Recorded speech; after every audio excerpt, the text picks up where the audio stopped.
Welcome! I'm Alexandra and I will be one of your hosts in this podcast. I have the pleasure to introduce you to the other hosts. We have Matilde, Me. Jay, Hello. and Helena. Hi. And together we are Hot meter. Hot meter. Hot meter. Hot meter. Villain Edition. And today we'll be talking about attractive animated villains. These characters are bad, yet somehow they manage to make us fall in love with them. How so? They're power hungry. They're attractive. They're hot. And I'll be starting with Macaque from Lego Monkey Kids Show.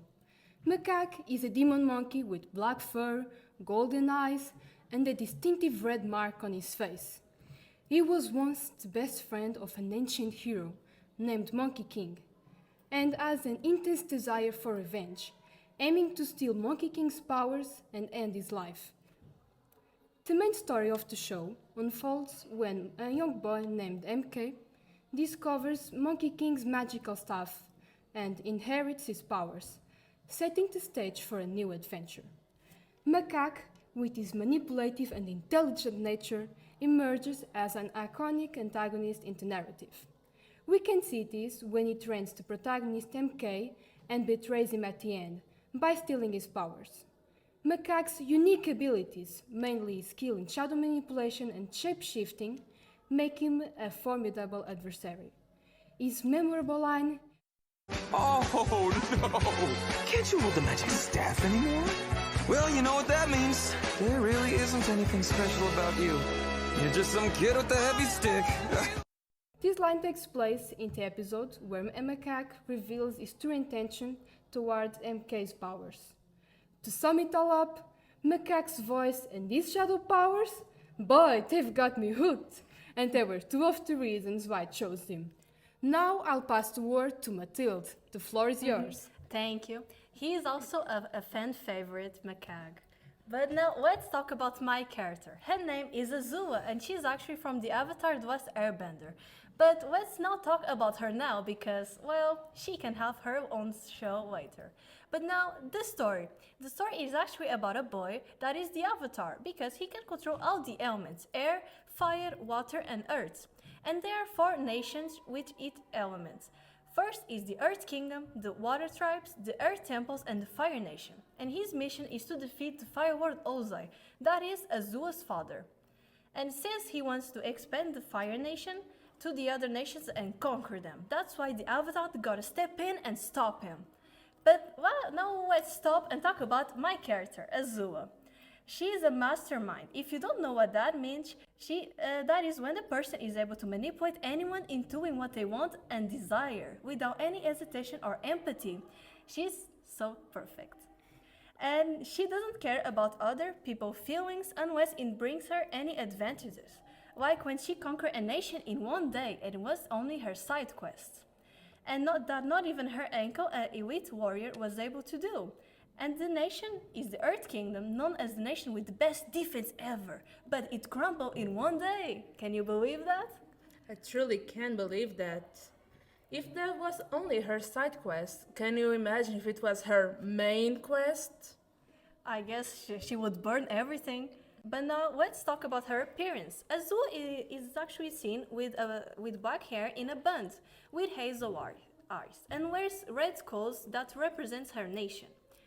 Her main goal is to be the Fire Lord, that is considered a king of the nation, and also humiliate her older brother Zuko by putting him into shame, and barbecue the Avatar. But of course, you don't know why she wants to barbecue them. That's because she has fire powers. Oh my god, she couldn't get any more perfect. But she can. And by the way, her fire is blue and not orange like the other benders. That's because she's very strong and considered a prodigy by her family, but also feared by others. If you didn't know, blue fire is hotter than orange and dangerous too, like Azula herself. She can also lightning bend, a difficult technique that can be deadly if it hits someone or anything. And an interesting fact is when she appeared in all the episodes, the camera angle was slightly down to give her more a superior look. That shows how much of strong and powerful she is. And now I'm gonna say one of my favorite iconic lines is when she's with her brother and friends sharing personal problems. This is important. And telling Azula she's perfect because she doesn't have any problems and she's a prodigy. And Azula responded with, My own mother thought I was a monster. She was right, of course, but it still hurt. and then laugh it off as a joke. As you can see, she's a bit unstable but hot at the same time. What do you guys think? Oh my god, she has huge mommy issues. But I love her dark humor. But she's a red flag, and we love red flags. She's truly red. Red.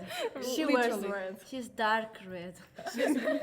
She's red from head to toe. Her nation is red, literally. Now I will pass the floor to Joanna. Oh my goodness, we're going from red to black really quick because we're going to talk about Mr. Symbiote and also villain from Spider-Man comics and of course the movies, Mr. Venom himself. Oh, the black man! Oh, the huge black man. Well, the shapeshifter, if he chooses the right person. That's right, ladies and gentlemen, and everyone in between. This symbiote chooses the person. The person doesn't choose him. Really? Why? Because it comes with his or hers or them, let's not judge here, with their, let's say, bravery, and if they are worth it or venom. So he's picky. A little bit picky, but I think we are, if, I'm not talking about us four, but myself, I am a little bit picky myself if we talk about, if I'm gonna set up myself with this person. So I was saying about Venom, as we all know, he's black, huge, but don't get dirty-minded. Besides of being really sassy and also really loving when it comes to Eddie. Ooh, gay. Yeah, they can be quite a couple. They're like more a divorced couple because they're couple, yeah. always fighting. Well, this is actually. Please cover your ears if you don't read the comics. If you read Venom, the comics, of course, Eddie and Venom actually have a child together. What? How is that possible? I didn't knew that. What the? Yeah, It's an alien thing? Because it- Venom is an alien, Yes, so it's an alien thing. So like Eddie did carry the baby. how does So as you see, Venom is also a great parent. Omega verse here? Omega verse. So they had a little Venom running. With the little- with the chicken. Yes, they had a chicken together in the movie. What's barbecue? The chicken. No. But the chicken was his Don't be child. mean to chicken. No, No, a literal a child. A Oh my child. There's a God. literal child, an alien child. Oh my goodness. Read the comics if you're there. That was going to be interesting explaining to your grandpas. Exactly. They had a hunky punky time. Don't tell that to your friends. But I was saying, if you're going to talk about the movies, especially the second one, let's talk about the chicken. And let's not fry the chicken, please. I don't promise anything. Me neither. Go on. But yeah, we cannot talk about Venom without mentioning his iconic phrase. We are Venom. And of course, if we are talking about animals, we have to pass the stage to our little furry friend, Elena. Hi, I'm the little furry friend. Because she's little. And a furry. Alright, so I will talk about death from the movie Puss in Boots: The Last Wish. As the name suggests, he is a physical embodiment of death who takes the form of a white wolf in a black hooded cloak. During the film, his goal is killing the legendary Puss in Boots once and for all to punish him for wasting 8 of his 9 lives and thus starting a hunt after Puss. As you know, this hot wolf, aka Death, is a very powerful character. His main powers are immortality and supernatural strength. Death is a sinister, sadistic figure who takes souls but shows a sense of honor and fairness. He takes pleasure in striking fear into his victims, especially those like Puss in Boots who disrespect life. However, he spares Puss in Boots when he redeems himself, revealing Death's ethical side. To finish, I'll be moving on to his most iconic lines, such as I just love the smell of fear.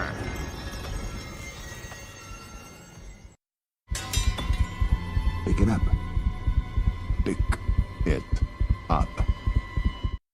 and of course his famous whistling.